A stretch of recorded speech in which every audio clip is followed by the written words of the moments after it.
Hey, hey, hey! All right, I am live. I'm live everywhere, okay? Instagram, Facebook, my page, my group, LinkedIn, YouTube, you name it, with the exception of Clubhouse. I will be there later on today at 3 p.m. carrying on this discussion with an amazing group of panelists talking about onboarding hiring tips, y'all. And if we're busy entrepreneurs, where many of us are, and we're looking to grow and scale, we're going to have to get assistance in order to reach our goals. So today I'm going to share with you 3 tips that have been instrumental in my own growth in my business, but as well as my clients. And I hope that this provides you some thoughts, empowers you to kind of consider, how can I frame my business so that I'm able to reach the goals that I desire.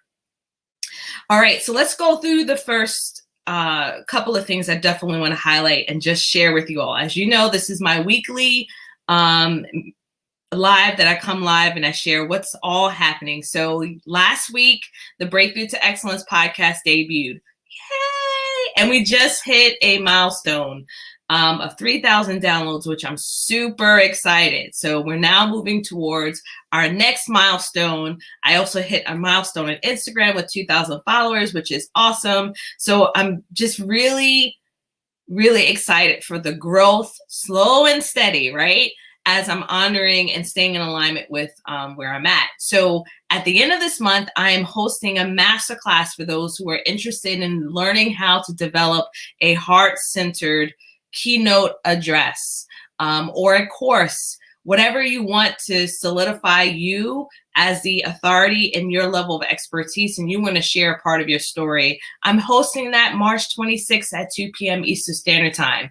It's going to be a small, intimate group. That's my preference. That's the kind of work that I do, so that we can actually formulate, by using my heart method, your particular story and actually develop that in something that you can utilize for years to come to amplify your brand and your message. So if this sounds like something that's of interest to you, feel free, send me a DM, or perhaps you can go to jasminehaley.com. My first name is Jasmin. I do not have an E at the end. Go there, find out. You'll see courses. You'll be able to see it there. You'll be able to see some of the bonuses that I'm offering if you join us March 26th at 2 p.m. Eastern Standard Time. Also, today, I do want to share this. My book came in hardcover. It's here. So it's not yet available yet. And I will be putting this on my website for purchase. And if you do purchase a hardcover, not the paperback, a hardcover, I will sign it. And I also will give you some extra goodies. So it's not quite up yet. We have to get the store ready. I have to allow my team to help me to do that because I can't do all the things, right? We can't all do all the things, but I'm super excited about that. And I can't wait. It feels so surreal to actually have it in hardcover. Woo! All right, so let's get on to these onboarding hiring tips. This is what you're here for, and to learn. And let me know if some of the tips that I'm sharing you've kind of incorporated. Go ahead and type a 1 in the chat, or if you're watching, go ahead and type that. And let me know if you have hired someone and have had a nightmare situation occur, right? Type a 2 in the chat if you've hired someone and they failed to actually work up to the expectations that you needed. Type a 3 in the chat if you have ever dealt with feeling like you had to micromanage your employee because you would assign them things and things weren't being followed through with. Type a 4 in the chat if you have dealt with having a large cycle of people come through your business and you can't seem to find the right fit. And more than likely, regardless of who is re-listening to this or actually watching this, we've all sort of dealt with some of the challenges that arise with having to hire. So when we're looking at scaling or growing our businesses and we want to build a legacy, a business legacy, a legacy that is built on our core values and what's meaningful for us, a legacy within our business that allows us to have a life outside of business, one of the key components of that is making sure that we hire individuals and seamlessly bring them on to our team. And so I'm going to share some of the tips that I've seen within my own business, but also within my clients. Many of my clients who are growing and scaling their business have a small team. They're looking to add other individuals. And the primary focus is to remove the CEO as a bottleneck of the business. So I have my 3 tips, y'all. I hope you've taken the time during this brief introduction here to grab a pen and a paper. And let's start with the first one. The first one, the very first tip that I would give if I was speaking to myself years ago or even speaking to a client now is to know your numbers. I think it's really important to know that, because if you don't know your organizational metrics, if you have no clue what they are, you essentially aren't going to understand the direction that your business is heading. You're not going to strategically know where you need to focus. You're not going to know where you need help the most. You don't really know what your tasks are if you don't really know your organizational trick. And so knowing your numbers and knowing the direction that you want to take your business and what's working and what's not working will all be established in that. And so when you are clear about what direction your business is going, what you want, what's actually healthy and running well in your business, what will occur is clarity on what task or things that you need assistance with in your business. You'll have clarity with that. And so you will also understand which areas you need to focus on for income generating tasks, where your time needs to be spent and what you need to remove off of your plate. So knowing your numbers, knowing your organizational metrics, getting clarity on the direction that you want to go, which is what I call the CEO roadmap, trademark, having that idea and clarity on that will help you to really understand, like, what help do I need next in my business? So when I had a Facebook group and I had a group coaching program and I was feeling like, man, at this point in my life, I am completely bogged down. It's a lot to handle, the several different meetings that have to occur, the engagement that's necessary. And so I knew at that point in time in my business, it was time for me to hire a community manager, to hire an accountability coach. Why? It was important for me as a CEO to stay in my CEO lane and allow someone else to support me in this role as a community manager, because it was necessary for the clients to feel supported, to get them to have a transformation as necessary based on their own goals. And I know that I can't be every single place. So looking at the metrics, looking at where I wanted to grow, that hire was essential for me. So that's the same thing that you're going to do within your own business. All right. Number two, don't throw your new hire to the wolves. Okay. Which is why it is essential that when you hire someone, you're not hiring someone when you are in an overwhelmed state. It is best to do that prior to the overwhelm, y'all, because what happens is that if we get our perspective or, new hire into our business and we're overwhelmed, what are we going to do? Right? We're going to be like trying to get everything off of our plate so that we can just breathe. So don't throw your new hires to the wolves. In fact, I strongly feel, and what I have seen work for me is to develop an onboarding process for your new hires when they come in. And that process will essentially take them through what your expectations are. It will also help acclimate them to the culture of your business. Just having someone come in and throwing a couple of tasks to them as soon as they get in will lead to further frustration for you and more time that you don't have trying to backtrack and clean things up because you did not onboard them through the process in a very clean, efficient way and a strategic way as well. So one of the key things that I love within my own process is making sure they understand my mission, my vision, my core values of my business.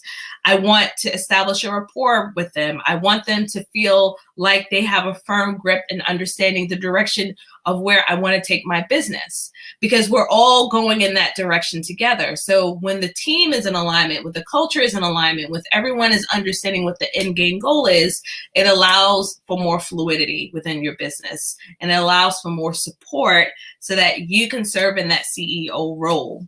And I love providing multiple forms of feedback and opportunities for feedback as someone is through that onboarding process. So I don't throw everything on them. In fact, I only give them a few select tasks so that they don't feel overwhelmed in the process of being in that learning mode of learning what the business is, where it's headed, and so forth.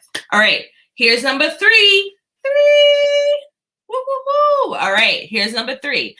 And let me know, are you listening, y'all? Y'all hear me? Type in the chat, hey, Jazz. All right. And let me know if these are some of the things that you've actually used within your own business. All right, here's the third one. Are y'all ready for the third one? The third tip that I want to give for those who are looking for onboarding their new hires. The third tip is you have to hire for expertise and strengths. In fact, I would rather pay more for the level of expertise and the strengths that they have, because I know how valuable of an asset it is into my business. So let me explain. Essentially, I want to encourage you to not rush the process, which again goes back to the point of number 2, which is not throwing a new hire to the wolves, but actually not trying to hire someone when you're in an overwhelmed state. It doesn't work. And when you are rushing through the process, you're going to miss some of the gaps that shows you that this person may not be a great fit for the direction that you want to go in your business. And so essentially what I love to do is I really take a look at everything. I look at their strengths. I look at their Enneagram, right? I'm looking at their personality, their DISC assessment. I'm looking at my own. So I'm very, very familiar on who I am as a person and what I need within my own business.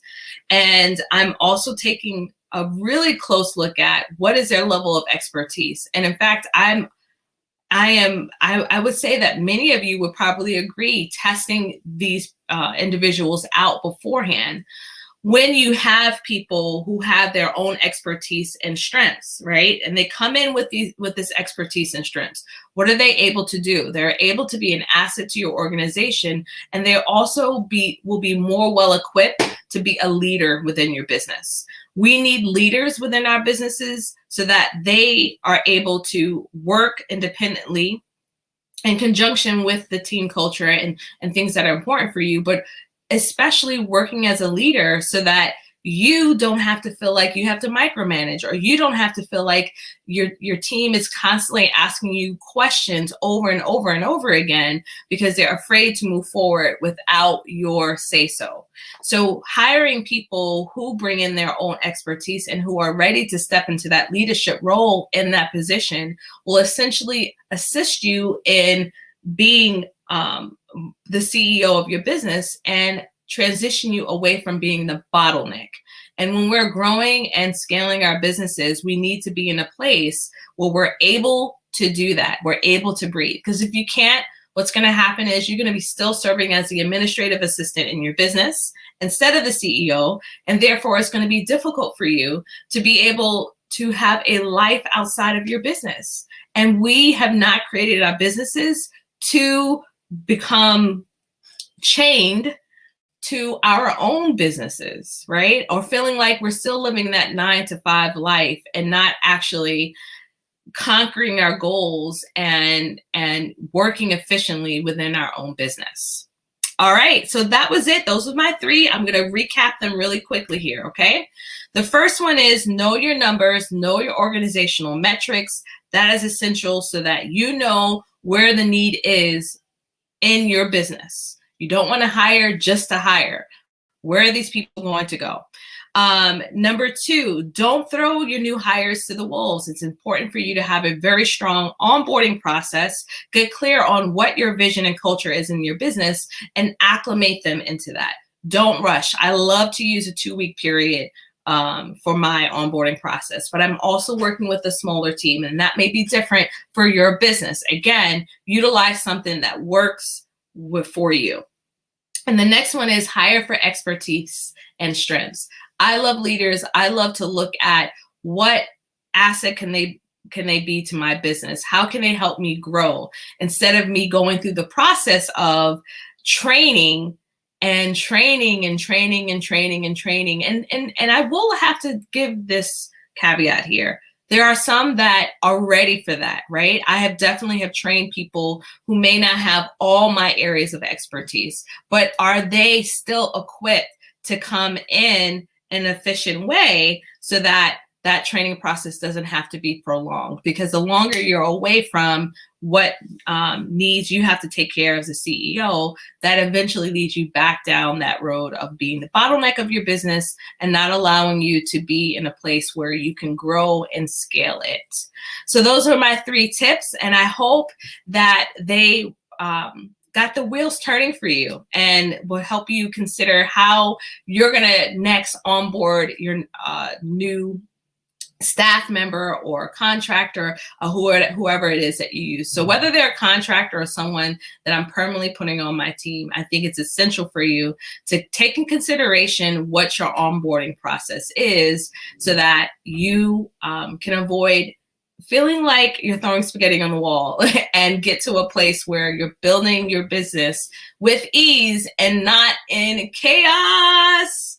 All right, y'all. I hope that this today was good for you, right? And let me know in the comments, were there anything in particular that has helped you in hiring and onboarding your team? I would love to know what works for you. And of course, whatever you leave as a comment will help anyone else that is looking to find a resource to help them as they are building out their team and scaling and growing their businesses. Okay, y'all, I will see you all next week at 12 p.m. Eastern Standard Time. Keep in mind that we continue this conversation in our Clubhouse room. So we'll be talking more about this topic with a panel of experts that are all sharing what has worked for them. So if you know that you're in that place right now to hire, you definitely should join the Clubhouse Scale Your Business Incubator, and make sure you follow me at It's Jasmine Haley. And that way you'll be notified when we start the room so that you can continue to learn from all the amazing resources my organization and business provides every single week. All right, I hope to see you all next week, and I hope you have a great day. Bye.